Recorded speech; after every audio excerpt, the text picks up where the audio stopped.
5 Live. It's 9 o'clock. It's your call, Baroness Warsi. Warsi says religion in Britain is being neglected, undermined and attacked. Do you agree? The Conservative Cabinet Minister has warned the country is being taken over by militant secularists and we need to defend the role of religion in public life. Professor Richard Dawkins spoke to us this morning. People are absolutely free to worship whatever God they want to, but don't impose it on everybody else. Don't have it as part of the institutions of the society. Baroness Warsi says religion is being neglected, undermined and attacked. Do you agree? 0500 909 693. So let's look at what Baroness Warsi has said. She said British society is under threat from the rising tide of militant secularisation, reminiscent of totalitarian regimes. She's off to the Vatican and she's going to express her fear about the marginalisation of religion throughout Britain and Europe, saying faith needs a seat at the table in public life. We had hoped to speak to Baroness Warsi, but she's rushing hither and thither and to the airport and to the Vatican today for a meeting with the Pope, so that's not possible. We know what she's saying. We know lots of people agree with her. We know lots of people don't. Keith Porteous-Wood, Executive Director of the National Secular Society, does not agree with her. Good morning. Good morning, Nicky. And the Reverend Rose Hudson-Wilkin. Hello, Rose. Hello, good morning. Good morning. Vicar in Hackney in London, and chaplain to the House of Commons and all sorts of stuff. This is the perception some people have, Rose, of what is happening in this country. Do you agree with it? Yes, I think it feels like a real perception at the moment, because there is all this hype about what happened last weekend and other things sort of moving around, people jumping up and down saying we can't have anybody of faith exercising that faith or speaking about it in the public arena. The reality is, faith is about who the person is. It's not a coat we put on occasionally, depending on what the weather looks like. And so, of course, we're going to take it with us into public life. That's the whole point of having faith, is that it informs who you are. And so I'm not quite sure that the sort of militancy that one sees creeping up, and intolerance, actually, great intolerance, that we see coming up now. Great intolerance has been a hallmark of, and still is, of many religions. Well, it's not the religion that is intolerant. It's actually the people who exercises it that is intolerant. And we need to make that clear distinction, which is very sad, because I think even within the Christian faith you can get an intolerance from some people. I certainly do not agree with that. Well, Baroness Warsi is on her way to the Vatican right now, and if you Google Vatican and apology, there's a long list. There's a long list of things that they have had to apologise for over the years. The reaction in the Holocaust, the Inquisition, the treatment of Galileo. It goes on and on and on. And some people come to the conclusion, I know you're not a Catholic, Rose, but some people come, but you know, Protestantism over the years, you know, as well. Some people come to the conclusion that they wonder if it is just the thought system that does that to people. Abu Qatada is in the news at the moment. There's a religious man. So-called religious man.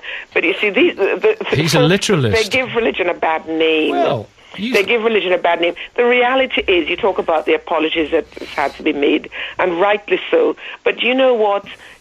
Christians or people of faith are ordinary human beings. They're mixed up. You know, like everybody else. You know, no one person has the whatever you call it on one thing. You know, it belongs to everybody. Monopoly, that's the word you're looking for. That's the word. Thank you. Keith Porteous-Wood, what do you want to say? Well, I think it's a bit rich, the secularists being accused of totalitarianism, if it's a reference to our going to the court to ask what the law was on cancelled prayers. And we did say that we were happy for there to be a period of silence during the meeting, or for the prayers before. If we actually want totalitarianism, that's what Baroness Warsi is going to find it when she lands in Rome, because I think probably highest on the list is the Pope for totalitarianism, the person who undermines democracy by forcing people who are Catholics, who are in public life, to follow his unpopular doctrine. And when I say unpopular because according to the polls during the Pope's visit, that something like 8 to 15% only of Catholics agreed with the line that the Vatican takes on these sensitive issues like sexual issues and beginning and end of life. And as far as the reduction, neglected Roman Catholicism or Christianity is concerned, Roman Catholic attendance has actually halved. I just looked at the figures, halved in the last 20 years, with hardly any young people going into the faith at all. And that's not linked to members of the arms of the members of the National Secular Society that are doing it. It's actually people walking away from religion. So I think actually the Conservative government are making a terrible, terrible mistake by suggesting let's get religion more back into public life. The population want less and less, and it'll do the very opposite. I think we want, with the less and less public religion in public life, we'll get more harmony, not less. Okay, Nixon, hang on, Rose. We can't give you two a monopoly on this. Nixon, Wolverhampton, I'll be back with you. Nixon, Wolverhampton, but listen and respond. Nick, hello, and Nathaniel in Birmingham, Vinny in Merseyside, Gus in London. Vinny, hello. I do say unto you, go first. Thank you very much. Thank you for having me on. Why don't we just simply have a sound, sane, sensible debate between the Christian or the religious person and the non-religious, and let the masses decide? It's such an overwhelming case, they'd be blown out the water. God has turned up. He's called Jesus Christ. It's obvious. Right. And if he's turned up, and he's our maker and our redeemer, then we're ought to do what we say. Let me ask Richard Dawkins. Would you like a theocracy? Well, I just like a sensible debate so the masses could decide. I'd like to ask Richard Dawkins, give a dying man an answer in death, and he hasn't got one. And Christianity has got one because its founder is risen from the dead. Now, why won't you put that on your radio? Because, well, there's some debate about that. Some of the let's debate it. We're actually debating what Baroness Warsi has said. Well, actually, watch the big questions every Sunday. You'll get a bit of that. Gus in Ealing, what do you say to Vinny? I say that Vinny's quite welcome to his religious beliefs. I don't share his religious beliefs. I don't have any religious beliefs, and I don't want people imposing their religious beliefs on me. I can't believe what I've heard from Baroness Warsi.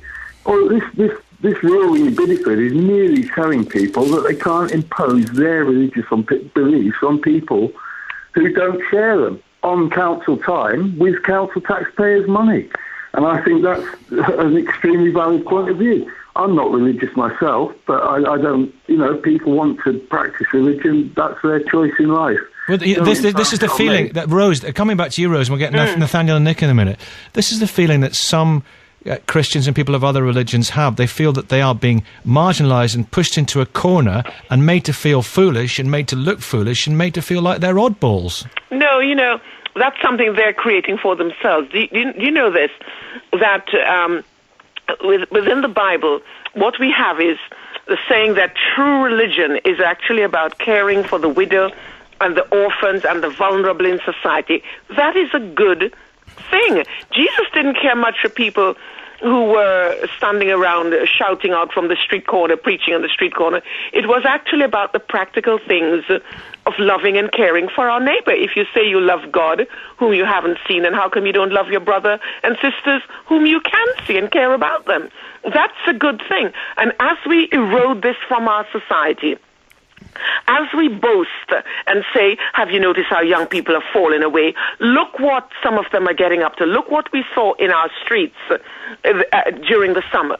So we take it away at our peril. But in previous centuries, when everybody believed in God, there was no other explanation, we had tremendous social problems then as well. Because people didn't follow the faith. It's not a theoretical thing that you stand and close your eyes about all the time. Yeah. It is actually about moving from that, having been moved from that to going out and actually responding to real needs and situations out there. Okay, Jack in Wisbech, don't worry, I'll be with you, Keith Bodiswood and Nathaniel and Nick. But Jack, a former councillor, is it right you tried to have prayers removed from the agenda once from your council, Jack? Yeah, I did. I used to be a member of the Borough Council of Kings Lynn and West Norfolk, and I tried to have prayers removed because I didn't think it was right that it should be treated as if it was the business of the council because these prayers were not taking place before the meeting, they were taking place within the meeting.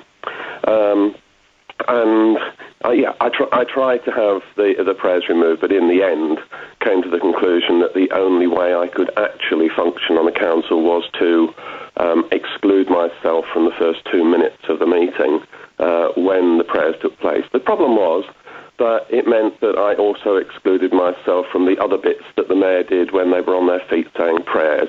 For example, having a minute's silence to show their respects to the councillors who had died, that sort of thing. Well, why didn't you just go with it? You know, like at school in assembly, and just twiddle your thumbs and look at the ceiling. Why because I'm not an adolescent anymore, and I really think that it's time that people who are religious accepted that they should have to show as much respect for people who do not have religious belief as they expect from those of us who don't have any religious belief. Okay, Nathaniel in Birmingham. Tell Jack... Hello, Nathaniel. Hi. Tell Jack why they should be allowed to pray at a meeting, for example. Well, I think, quite personally, well, first of all, I'm a Christian.